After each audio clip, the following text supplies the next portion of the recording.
On the fringe edge of the Tau Ceti refugee outpost, nestled between the rusted hulls of forgotten cargo haulers, was a humble repair shop named Joe's Fix-It-All.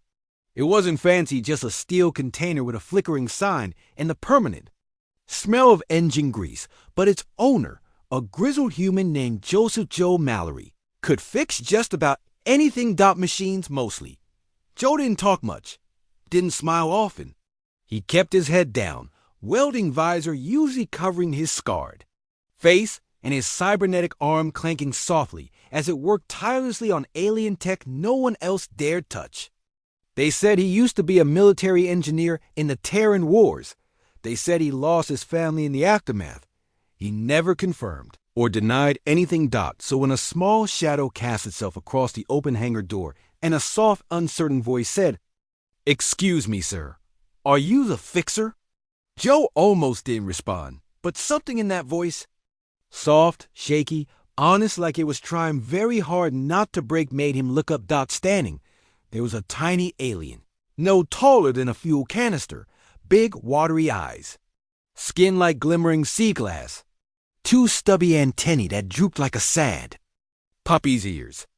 A child of the Valari species, recently displaced after the High War had turned their planet to ash. Joe blinked. "Yeah, kid, I'm the fixer." The little Valari hesitated, clutched a small silver orb to its chest. Then stepped closer. "Sir, I don't have a father." Joe straightened slightly. Could you fix this?" The alien held out the orb. Joe took it gently. It pulsed once in his palm, then projected a dim, flickering hologram and incomplete recording. A memory sphere. Severely damaged. It showed a tall Valari male smiling, arms outstretched, embracing a laughing younger version of the child. Then, static. Then, nothing.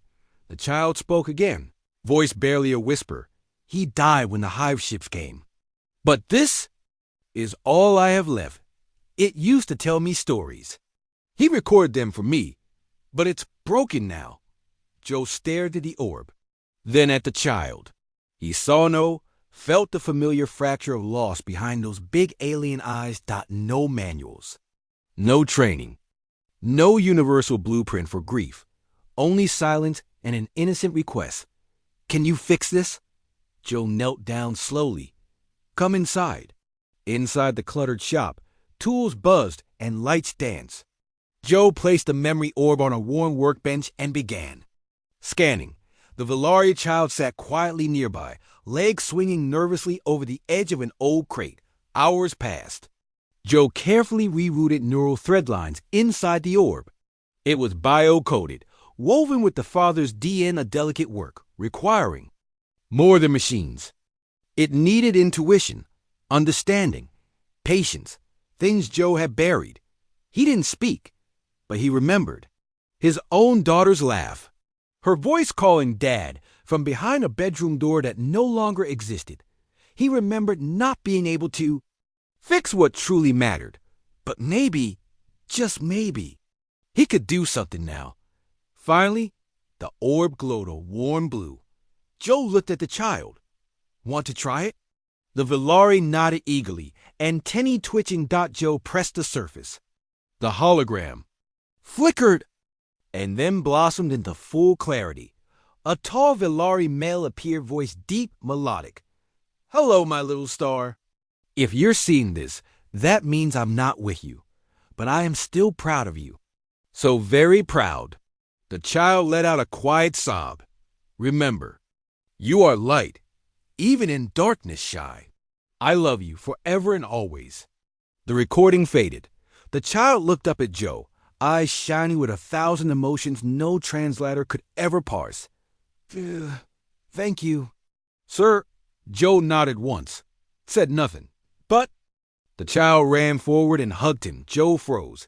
He hadn't been hugged in years. His synthetic arm stiffened, unsure. Then slowly, awkwardly, he returned the hug. Later, as the little alien prepared to leave, Joe gave them the memory orb, now reinforced with backup copies and auto repair. "Be careful with it," he said. The child paused at the door. "Sir, do you have a child too?" Joe didn't answer. just looked at the stars. Not anymore. The child nodded quietly, then looked up.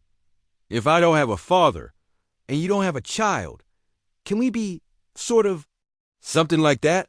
Joe's throat tightened. He gave a small, rare smile. Yeah, kid, we can be something like that.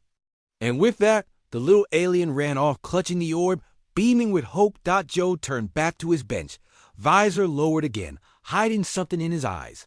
But his hands were steady. For the first time in years. Because today he hadn't just fixed the machine. He repaired something deeper, something human.